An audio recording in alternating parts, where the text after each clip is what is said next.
କଥା ତ ନଥିଲା, ସେ ଆସିବ ବୋଲି କଥା ଦେଇ ନଥିଲା। ମନ କିନ୍ତୁ ତାକୁ ହିଁ ଖୋଜୁଥିଲା।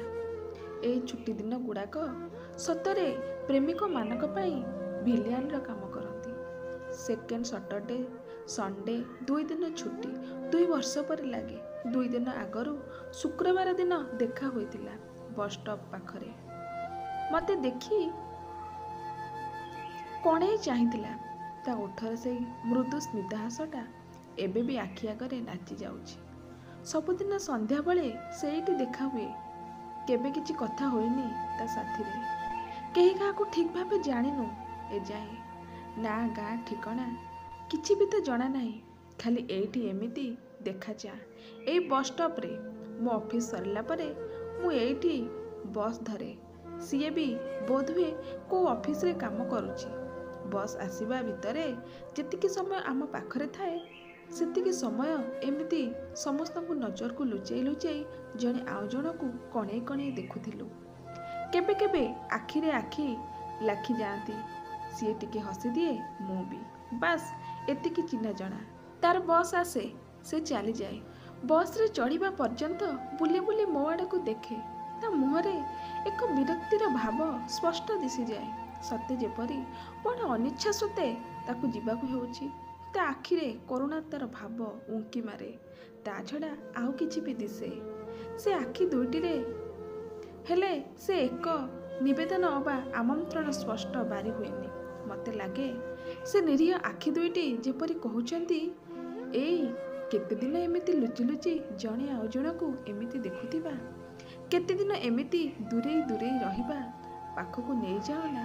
ମୁଁ ବି ମନେ ମନେ ବସ୍ ଡ୍ରାଇଭରକୁ ବହୁତ ଗାଳି କରିଯାଏ। ସବୁଦିନ ଠିକ୍ ଟାଇମ୍ରେ ଏମିତି ଚାଲି ଆସିବା କ'ଣ ଜରୁରୀ? ଆଉ ଘଡ଼ିଏ ଡେରିରେ ଆସିନଥାନ୍ତା?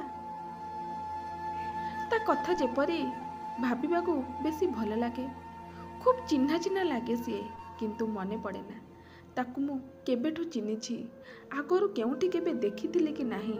ତଥାପି ସେ ବହୁତ ଚିହ୍ନା ଚିହ୍ନା ଲାଗେ। ଖୁବ୍ ଆପଣାର ଲାଗେ। ଜାଣେ ନା ସିଏ ବି କ'ଣ ଏମିତି ଭାବୁଥିବ ମୋ କଥା, ଯେମିତି ତା ଭାବନା ମୋ ମନ ଭିତରେ କେଉଁ ଏକ ଅଜଣା ଅତରର ମହକ ଭରି ଦେଉଛି। ବହୁତ ଆପଣାର ଆପଣାର ଲାଗୁଥିଲା ସିଏ। କିନ୍ତୁ କାହିଁକି ମୁଁ ଜାଣିପାରେ ନା।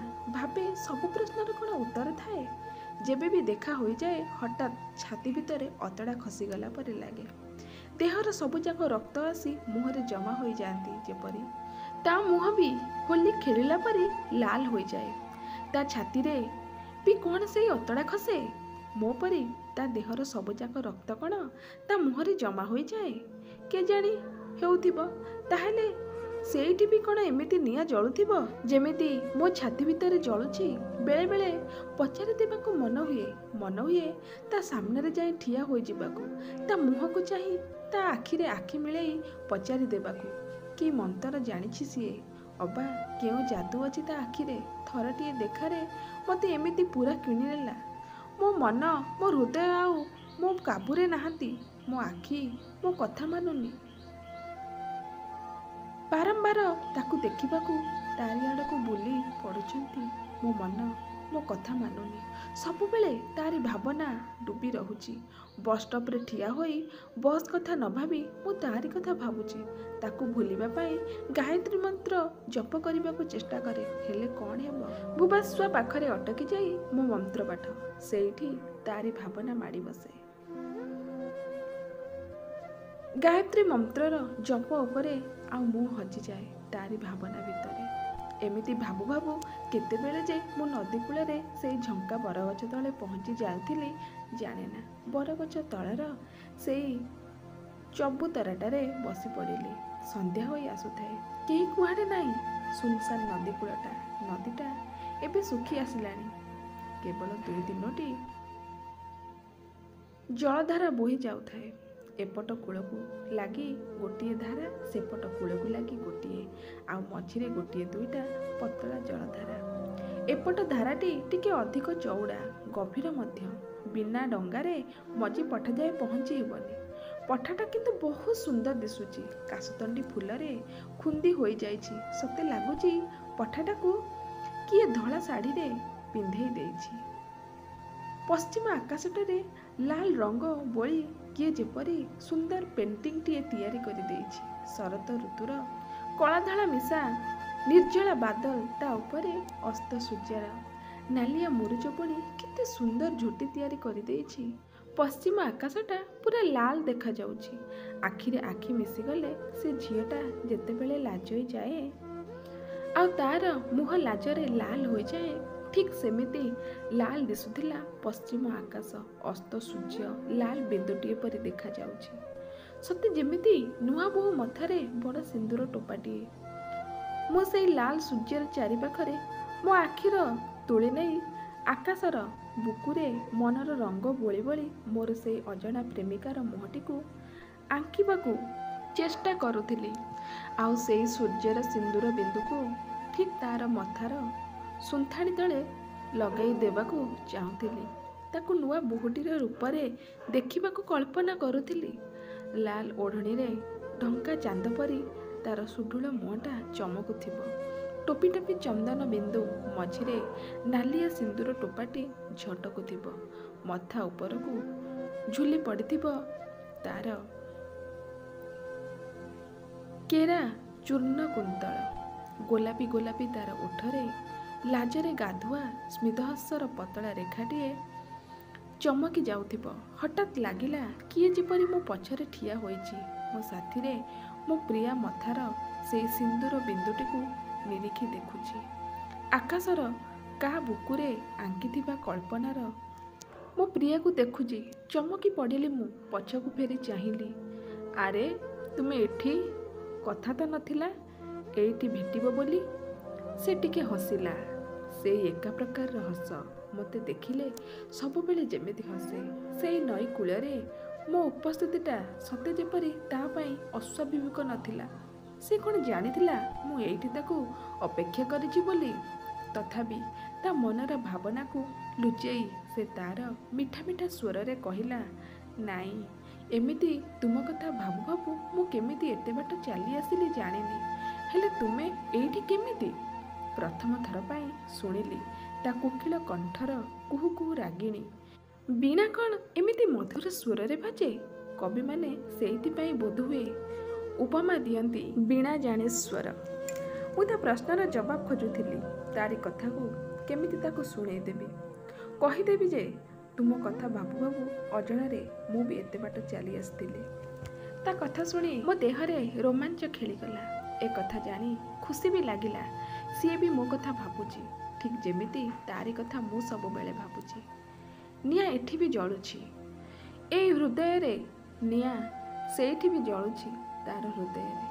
ପ୍ରେମର ଛୁଆଁ କ'ଣ ସମସ୍ତଙ୍କ ଅଜାଣତରେ ଏମିତି ଏକାବେଳେ ଦୁଇଟି ହୃଦୟରେ ଏକା ପ୍ରକାରର ପ୍ରଣୟର ନିଆଁ ଲଗାଇ ଦିଏ? ଆମେ ଜଣେ ଆଉ ଜଣଙ୍କ ମୁହଁକୁ ସେମିତି ଦେଖୁଥିଲୁ। ଦୁଇ ଯୋଡ଼ା ଆଖି ଦେଇ ଜଣେ ଆଉ ଜଣଙ୍କ ଭିତରେ ହଜି ଯାଇଥିଲୁ ଯେପରି। ସୂର୍ଯ୍ୟର ଲୋହିତ ଆଭାରେ ମୁହଁଟା ତାର ଚମକି ଉଠୁଥିଲା। ମୃତ୍ୟୁ ପବନରେ ଉଡ଼ି ଯାଉଥିଲା ତାର କେରା କେରା ଚୂର୍ଣ୍ଣ କୁନ୍ତଳ। ଓଠ ତାର ନିର୍ବାକ ଥିଲା, କିନ୍ତୁ ତାର ଆଖି ଶୁଣେଇ ଯାଉଥିଲା ତା ହୃଦୟର ଅକୁହା କଥା ସବୁ। ମନ ହେଉଥିଲା ବାହୁ ମେଲାଇ ଆଲିଙ୍ଗନର ଆମନ୍ତ୍ରଣ ଦେବା ପାଇଁ, ସାଉଁଟି ନେବାକୁ ନିଜର ଛାତି ଉପରେ, ଚାପି ଧରିବାକୁ ନିବିଡ଼ ବାହୁ ବନ୍ଧନରେ, ଆଉ ହଜିଯିବାକୁ ତାର ସେଇ ଭସା ଭସା ଚାହାଣୀରେ, ଭିଜିଯିବାକୁ ତାର ପ୍ରେମର ସମୁଦ୍ରରେ। ତାର ଆଖି ସତେ କଥା କହୁଥିଲା, ଏମିତି ଚାହିଁ ରହିଛ କ'ଣ ଯେ? ଏମିତି କ'ଣ ଦେଖୁଛ ମୋତେ? ମୁଁ ଯେ ତୁମର, ମୋତେ ଆପଣାର କରିନିଅ। ଏ ବିରହ ଆଉ ସହି ହେଉନି। ସେତିକି ବେଳେ ନୀଡ଼ ବାହୁଡ଼ା ମରାଳ ଯୁଥଟିଏ କଳରବ ଉଡ଼ିଗଲେ। ସେମାନଙ୍କର କଳରବରେ ବିଶ୍ୱାମିତ୍ରଙ୍କ ତପସ୍ୟା ସତେ ଭାଙ୍ଗିଗଲା। ହଠାତ୍ ଚମକି ପଡ଼ିଲା ସିଏ। ଆମେ ଜଣେ ଆଉ ଜଣଙ୍କ ଭିତରେ ହଜି ଯାଇଥିଲୁ। ଏମିତି ଠିଆ ହୋଇ ସତେଅବା ଆମେ ଦିଜଣ ସପନ ଦେଖୁଥିଲୁ। ସେ ତାର ହାତ ବଢ଼ାଇ ମୋ ମୁହଁକୁ ତା ହାତରେ ଛୁଇଁଲା। କହିଲା, ସ୍ୱପ୍ନ ଦେଖୁନି ତ? ତାପରେ ତନ୍ଦ୍ରାଚ୍ଛନ୍ନ ଆଖିରେ ମୋତେ ଦେଖି କହିଲା, ମୋତେ ଟିକେ ଚିମୁଟି ଦିଅ ନା। ପଚାରିଲି, କାହିଁକି? ସେ ଟିକେ ଲାଜେଇ ଗଲା। କହିଲା, ମୋର ବିଶ୍ୱାସ ହଉନି ତୁମେ ମୋ ପାଖରେ ଅଛ, ମୋ ସାଥିରେ ଅଛ, ମୋର ଏତେ ପାଖରେ ଠିଆ ହୋଇଛ। ମୁଁ ହାତ ବଢ଼ାଇ ତାର ନାକକୁ ଚିପି ଧରିଲି। ସେ ମୋ ହାତକୁ ଖପ୍ କରି ଧରି ପକାଇ କହିଲା, ଏତେ ଜୋରରେ ଚିପିବାକୁ ତ କହିନଥିଲି। ହଠାତ୍ ସେ ଚମକି ପଡ଼ିଲା। ଦିପାଦ ପଛକୁ ଘୁଞ୍ଚି ଯାଇ ମୋ ମୁହଁରୁ ଆଖି ଫେରାଇ ନେଲା। ତଳକୁ ମୁହଁ କରି ଭୂଇଁକୁ ଦେଖିଲା। ସେଇ ବାଲି ଉପରେ ତାର ଗୋଡ଼ ଆଙ୍ଗୁଠିରେ ବୃତ୍ତ ଆଙ୍କିବାକୁ ଚେଷ୍ଟା କରୁଥିଲା। ସେମିତି ତଳକୁ ଚାହିଁ ପଚାରିଲା, କିଛି କହିଲନି ଯେ? ଆପଣ ଏଇଠି କେମିତି? ତାର ଏଇ ଆପଣା ଡାକଟା ମୋତେ ମୋଟେ ଭଲ ଲାଗିଲାନି। ମୋତେ ଲାଗିଲା ସତେ ଯେପରି ଆପଣ କହି ସେ ମୋତେ ପଛକୁ ଧକ୍କା ଦେଇଦେଲା। କହିଲି, ଆଉ ଆପଣ କାହିଁକି? ତୁମେ ବୋଲି ଡାକ। ଭଲ ଲାଗୁଛି ତୁମର ସେ ତୁମ ଡାକଟା। ସେ ସନ୍ତର୍ପଣରେ ମୁହଁ ଉଠାଇ ମୋ ମୁହଁକୁ ଚାହିଁଲା। ଆମ ଆଖି ପୁଣି ଏକାଠି ହୋଇଗଲା। ସତେ ସେ ମୋ ଆଖିରେ ମୋ ପ୍ରେମର ଗଭୀରତା ମାପିବାକୁ ଚେଷ୍ଟା କରୁଥିଲା। ସେମିତି ମୋ ଆଖିକୁ ଚାହିଁ ଆଉ ଥରେ ପଚାରିଲା, ତୁମେ କ'ଣ ଜାଣିଥିଲ ମୁଁ ଏଠିକି ଆସିବି ବୋଲି? ଆମେ ସେମିତି ଜଣେ ଆଉ ଜଣକ ଆଖି ଭିତରେ ହଜି ଯାଇଥିଲୁ। ମୁଁ କହିଲି, ମୁଁ ଯଦି ତୁମକୁ ସେଇ ଏକା ପ୍ରଶ୍ନ ପଚାରେ, ତୁମେ କ'ଣ ଜାଣିଥିଲ ମୁଁ ତୁମକୁ ଏଇଠି ଅପେକ୍ଷା କରିଥିବି ବୋଲି? ସେ ଫିକ୍ କରି ହସିଦେଲା ଆଉ ମୁହଁ ବୁଲେଇ ନେଲା ନଈର ପାଣି ଆଡ଼କୁ। ପଚାରିଲା, ତେବେ ଆମେ ଦିଜଣ ଏଇଠି ହଠାତ୍ କେମିତି? କିଏ ଡାକି ଆଣିଲା ଆମ ଦୁଇ ଜଣକୁ ଏଇଠିକି? ବିନା କିଛି ପୂର୍ବ ଭାଷାରେ ହଠାତ୍ ଆମେ ଦିଜଣ ଏଇଠି ଏମିତି ଏକାଠି ହୋଇଗଲା କିପରି? ଏଇଟା କ'ଣ ସଂଯୋଗ? ହଠାତ୍ ମୋ ପାଟିରୁ ବାହାରି ପଡ଼ିଲା। ଆରେ ସେ ତ ଭଗତ ଡୋରିରେ ବନ୍ଧା। ଜଗନ୍ନାଥଙ୍କୁ ଭକ୍ତ ଯେପରି ଖୋଜେ, ଜଗନ୍ନାଥେ ଭକ୍ତକୁ ବି ସେମିତି ଖୋଜୁଥାନ୍ତି। ଆଉ ଏକଥା ଉଭୟ ଜାଣନ୍ତି। ଜଣେ ଯେଉଁ ଦିଗରେ ଯାଏ ଆଉ ଜଣେ ତା ପଛେ ପଛେ ଟାଣି ହୋଇଯାଏ। ଏଇଟାକୁ ବୋଧେ ପ୍ରେମ କୁହନ୍ତି। ପ୍ରତ୍ୟେକ ଜୀବ ଭିତରେ ଥାଏ ଏଇ ଗୁଣଟା। ତୁମେ ଯାହାକୁ ଚାହଁ ତୁମ ଅଜାଣତରେ ତାରି ଆଡ଼କୁ ଟାଣି ହୋଇଯାଅ। ଚୁମ୍ବକର ବିପରୀତ ପୋଲ ପରସ୍ପରକୁ ଟାଣିଲା ପରି। ରାଧା ବି ଏମିତି କୃଷ୍ଣ ପ୍ରେମରେ ଟାଣି ହୋଇ ଦୌଡ଼ି ଆସୁଥିଲେ ଯମୁନା କୂଳକୁ। ଲୋକେ ତ ମିଛରେ ମୁରଲୀକୁ ବଦନାମ କରୁଥିଲେ, ଦୋଷ ଦେଉଥିଲେ। କିନ୍ତୁ ସିଏ ତ ପ୍ରେମର ଏକ ଅଦୃଶ୍ୟ ଶକ୍ତି ଥିଲା ଯାହା ରାଧା ମାଧବକୁ ଗୋଟିଏ ସୂତାରେ ବାନ୍ଧି ରଖୁଥିଲା। ପ୍ରେମ ଅଦୃଶ୍ୟ କିନ୍ତୁ ଅତି ଶକ୍ତିଶାଳୀ। ପ୍ରେମୀ ଯୁଗଳଙ୍କ ଟାଣି ଆଣେ ଗୋଟିଏ ବିନ୍ଦୁ ଉପରକୁ, ଯେମିତି ଚୁମ୍ବକ ଟାଣେ। ତୁମେ ଯାହାକୁ ଖୋଜୁଛ ସିଏ ବି ତୁମକୁ ଖୋଜୁଛି। ତୁମେ ଯେମିତି ଏକ ଅଜଣା ଡୋରିରେ ଏଠିକି ଟାଣି ହୋଇ ଆସିଛ, ଠିକ୍ ସେଇ ଡୋରି ମୋତେ ବି ଟାଣି ଆଣିଥିଲା ଏଇଠିକି। ସେଇ ଡୁବିଲା ସୂର୍ଯ୍ୟକୁ ଚାହିଁ ପଚାରିଲା, ମୁଁ ଆସିବା ପୂର୍ବରୁ ତୁମେ ସନ୍ଧ୍ୟାର ଏଇ ସୂର୍ଯ୍ୟକୁ ଦେଖୁଥିଲ ନା? ହଁ, ସୂର୍ଯ୍ୟକୁ ଦେଖୁଥିଲ। ନଦୀ କୂଳରେ ଏଇ ସନ୍ଧ୍ୟା ଦୃଶ୍ୟ ଖୁବ୍ ସୁନ୍ଦର ନା?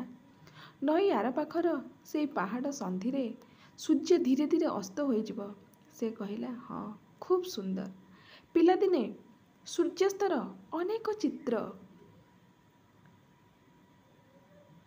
ଆଙ୍କିଛି। ମୋତେ ବହୁତ ଭଲ ଲାଗେ। ହେଲେ ତୁମେ ଆଉ କିଛି ଦେଖୁଥିଲ ସୂର୍ଯ୍ୟରେ? ଭାବନାରେ ହଜି ଯାଇଥିଲ ସେଇ ସୂର୍ଯ୍ୟକୁ ଦେଖି? କ'ଣ ଭାବୁଥିଲ? ମୁଁ ତା ପାଖକୁ ଚାଲିଗଲି। ସେ ପର୍ଯ୍ୟନ୍ତ ସିଏ ମୋତେ ପଛ କରି ନଦୀ ଆଡ଼କୁ ମୁହଁ ବୁଲାଇ ଠିଆ ହୋଇଥିଲା। ମୁଁ ଦୁଇ ହାତ ତା କାନ୍ଧ ଉପରେ ରଖି ତାକୁ ବୁଲେଇ ଦେଲି ମୋ ଆଡ଼କୁ। ଆମେ ସାମ୍ନାସାମ୍ନି ହୋଇଗଲୁ। ତା ମୁହଁକୁ ଚାହିଁ କହିଲି, ସେଇ ଅସ୍ତ ସୂର୍ଯ୍ୟ ସତେ ସିନ୍ଦୂର ବିନ୍ଦୁଟିଏ ପରି ଦିଶୁଛି। ଆଉ ମୁଁ ସେଇ ସିନ୍ଦୂର ବିନ୍ଦୁର ଚାରିପାଖରେ ମୋ ପ୍ରିୟାର ମୁହଁଟା ଆଙ୍କୁଥିଲି। ମୁଁ ଚାହୁଁଛି ସେଇ ସିନ୍ଦୂର ବିନ୍ଦୁ ମୋ ପ୍ରିୟାର ମଥାରେ ପିନ୍ଧେଇ ଦେବାକୁ। ମୋ ହାତର ଟିପ ତାର ମଥା ଛୁଇଁ ସିନ୍ଦୂର ବିନ୍ଦୁ ପିନ୍ଧାଇ ଦେଉଥିଲା ତାର ଶୂନ୍ୟ ମଥାରେ। ସେ ଆଉଜି ପଡ଼ିଲା ମୋ ଛାତି ଉପରକୁ ଆଉ ମୋର ବାହୁ ସାଉଁଟି ନେଉଥିଲା ପ୍ରିୟାକୁ ନିଜର ନିବିଡ଼ ବନ୍ଧନରେ।